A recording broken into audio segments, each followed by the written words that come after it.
Bonjour à tous, j'espère que vous allez bien, c'est Petit Four. Aujourd'hui je vais faire un petit tuto sur Fire Emblem 4 ou Seisen no Kaifu ou Generation of the Holy War. Donc Fire Emblem 4 qui est sorti sur Super NES en 1996 seulement au Japon. Le jeu a été traduit par des fans en anglais, comme vous pouvez le remarquer ici.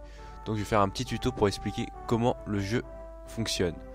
Donc d'abord Fire Emblem 4, c'est un tactical RPG comme vous pouvez le voir, donc assez classique. On a une carte, des ennemis à affronter, des châteaux à conquérir, etc.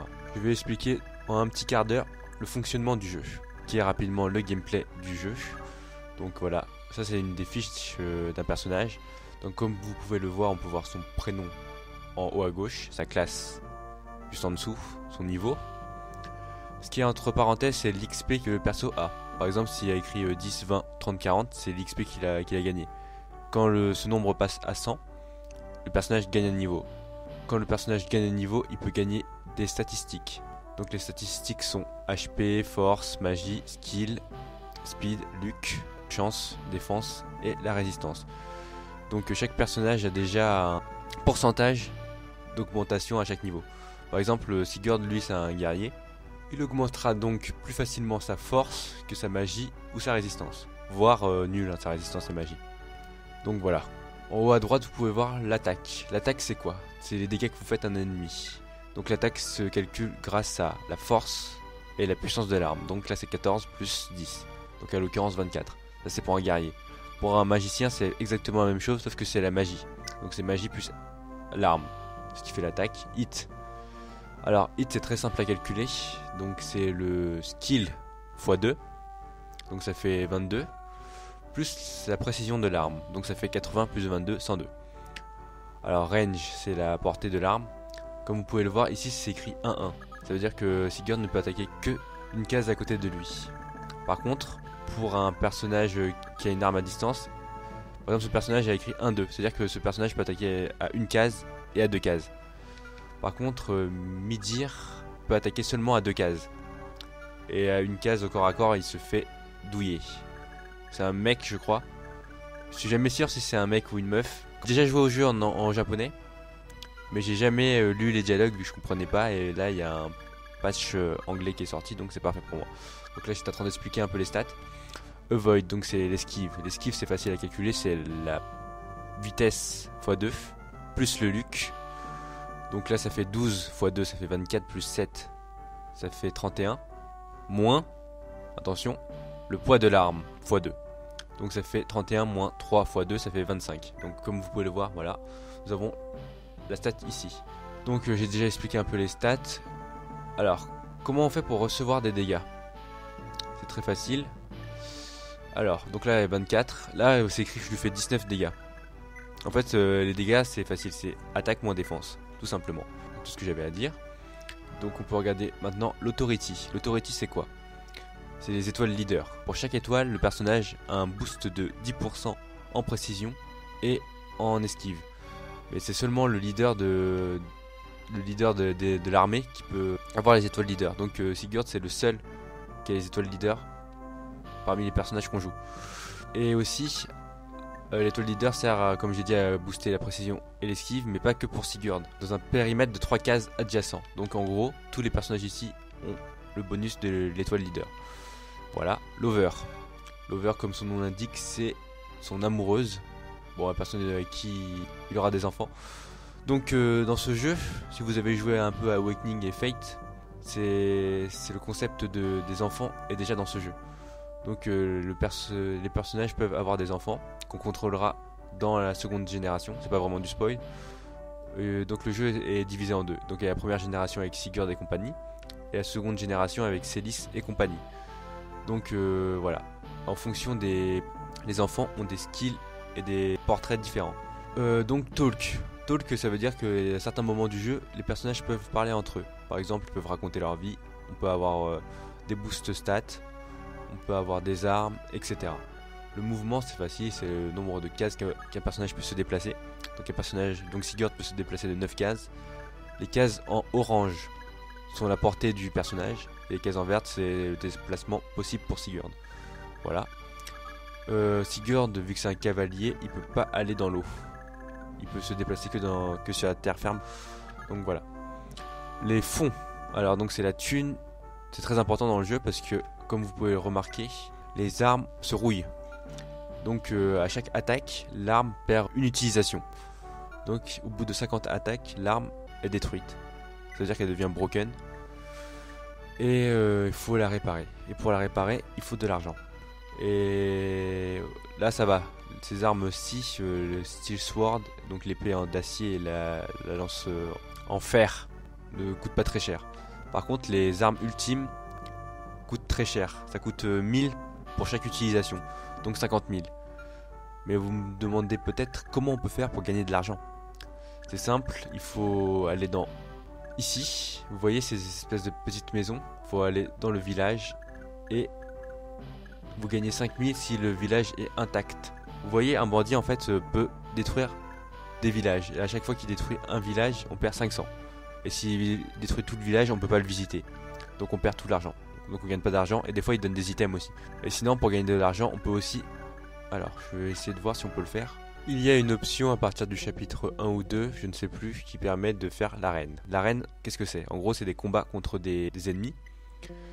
Vous utilisez n'importe quelle arme que vous avez.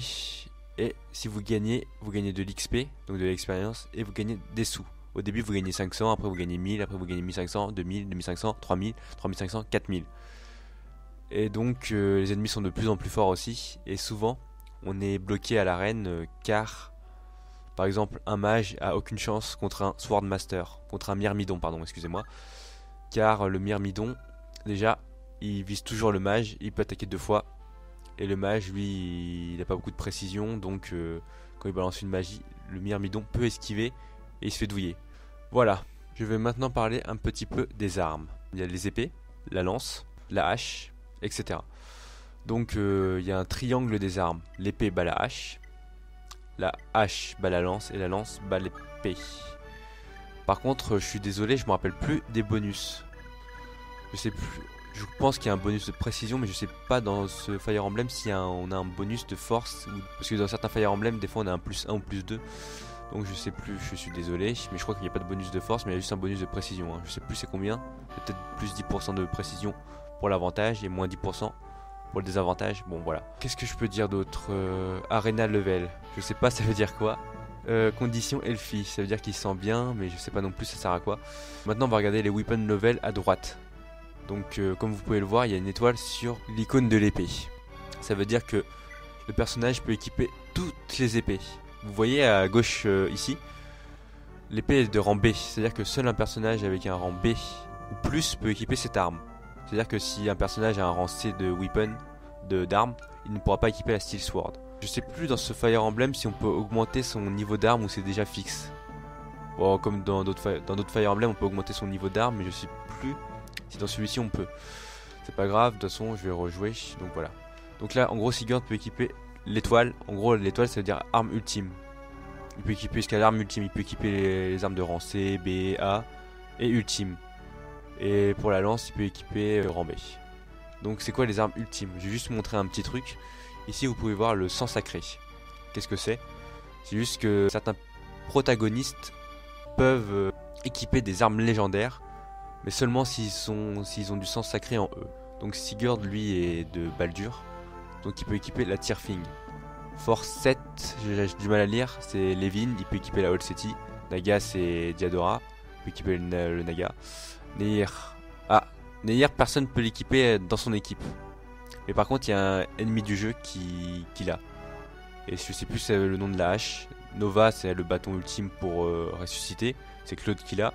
Ezul c'est la guenille que Kuan il a. Petite correction, c'est la Gayboard plutôt. Vala, je sais plus le nom de la magie ultime, mais c'est Arvis qui l'a. Tordo, c'est un mec, c'est un ennemi qui l'a aussi. Bragn, je ne sais pas c'est quoi. Ulur, c'est la Ishival que Bridget a. Je sais plus les noms s'ils sont bons, parce que j'ai joué à la version japonaise. Je suis pas sûr que les noms soient... Ils ont peut-être un peu modifié les noms. Dain, c'est la guenire que Traction, je sais plus comment il s'appelle, a. Et la Odo, c'est la Balmong que personne n'a dans cette génération. Sauf la deuxième, c'est Shannon qui l'a. Donc voilà. Quel est l'avantage donc des armes légendaires contrairement aux armes classiques? Les armes légendaires sont ultra cheatées car souvent déjà elles ont 30 d'attaque. Donc on va pas se mentir, 30 d'attaque c'est beaucoup. Après ensuite ils ont des bonus stats. Donc des bonus par exemple plus 10 force, plus 20 skill, plus 20 speed, voilà. L'arme légendaire la plus cheatée je crois c'est la Naga avec plus 20 skill, 20 speed, 20 def, etc. Bon je sais plus très bien. Voilà. Donc je vais maintenant parler des skills. Donc chaque personnage dispose d'un nombre de skills. Par exemple Sigurd a poursuite. Donc en gros il peut attaquer 2 fois s'il a plus de speed que l'adversaire. Mais cependant pour activer cette skill ça s'active pas tout le temps. Je pense qu'il y a un pourcentage. Par exemple là j'attaque un ennemi, il va pas attaquer tout le temps 2 fois. Il y a un certain pourcentage d'activation de la skill. Donc voilà, je crois que j'ai fait un petit peu le tour. C'était à peu près tout ce que j'avais à dire, hein. Ah voilà, je vais essayer d'expliquer le terrain. Wood plus 20%, ça veut dire que le personnage a plus 20% d'esquive. Donc là dans l'eau, on a moins 30%, mais personne ne peut aller dans l'eau, hein, quasiment. Donc voilà. Donc le but du jeu c'est de, on va dire, conquérir les châteaux, que vous voyez ici. Ici. Et il faut aussi conquérir les châteaux dans un certain ordre, je crois. Par exemple, on peut pas conquérir tout de suite le château de gauche. Qu'est-ce que je voulais dire d'autre? Bon, j'ai expliqué un peu à la va-vite. Mais si vous avez déjà joué à des Fire Emblem, donc Fire Emblem ils se sont vraiment bien démocratisés à partir de Awakening qui est sur 3DS. Et Fate qui est sorti assez récemment, il y a moins d'un an. Et donc voilà. Et donc Fire Emblem 4, il a un peu instauré le système de génération que vous connaissez dans Fate. Pour moi, Fire Emblem 4 est largement au-dessus. Peut-être pas vraiment largement, mais pour moi, c'est un de mes Fire Emblem préférés en termes de musique, ambiance, personnage. Bon, personnage, je sais plus trop, vu que j'ai pas joué avec les dialogues. En termes de gameplay, il est vraiment très bon. Donc voilà, c'est tout ce que j'avais à dire. J'espère que ça vous aura plu, cette petite introduction. Faire le let's play du jeu très prochainement. Donc voilà, c'était juste pour vous expliquer un petit peu les bases du gameplay parce que là, il n'y a pas de tuto dans le jeu, je crois. Donc si par exemple je me lance direct sur un ennemi, là vous voyez juste des stats et vous comprenez rien du tout. En gros, vous voyez 36, 35, 19, 24, ouais c'est cool. 5, 10, 5, 9, 0, 100. Ok, vous voyez rien. Équipe. On peut aussi, voilà, on peut directement, comme vous le voyez, s'équiper d'une autre arme avant d'attaquer. Et après, évidemment, il y a les options. Donc les options là, c'est les animations. On, off. Après ça c'est pas très important, voilà, en fait c'est un résumé sur toutes les unités. Donc c'est très pratique si vous voulez voir une vue d'ensemble sur tous vos personnages, par exemple les HP perdus. Alors, est-ce qu'il manque des choses? Peut-être qu'il manque quelque chose. Ah là c'est les différents techniques. Ah, donc Paragon, moi je me rappelais que ça s'appelait Elite. Donc c'est l'ex qu'il a, ça double l'XP, c'est très cheaté. Alors, donc voilà, il y a les différentes skills comme vous le voyez. C'est très simple, faut juste lire. Donc voilà, bon on va lancer juste un petit combat pour que vous voyez ça ressemble à quoi le jeu. Je joue Sigurd et je l'envoie. Il va bousiller le bandit, il a 0 précision. Poursuite en fait c'est 2 attaques d'affilée, hein. Là il a attaqué 2 fois parce que je sais pas pourquoi il a attaqué 2 fois. Je crois qu'il faut avoir 3 ou 4 speed de plus pour attaquer 2 fois dans ce jeu. Attaquer 2 fois c'est par exemple une attaque, l'ennemi attaque et je réattaque. C'est ça attaquer 2 fois. Poursuite ça permet d'attaquer 2 fois d'affilée. Mais là ça n'a pas activé. Bon peut-être que je dis des conneries, hein, je sais plus très bien le gameplay, ça fait vraiment très longtemps que j'ai pas joué au jeu. Donc sur ce je vais vous laisser, je vais faire un let's play du jeu très prochainement. N'hésitez pas à mettre un pouce bleu si vous avez apprécié la vidéo, vous abonner à ma chaîne. Vous pouvez aussi mettre un petit commentaire pour dire vos ressentis sur ma première vidéo de présentation. Merci, bonne journée à tous, à plus, salut.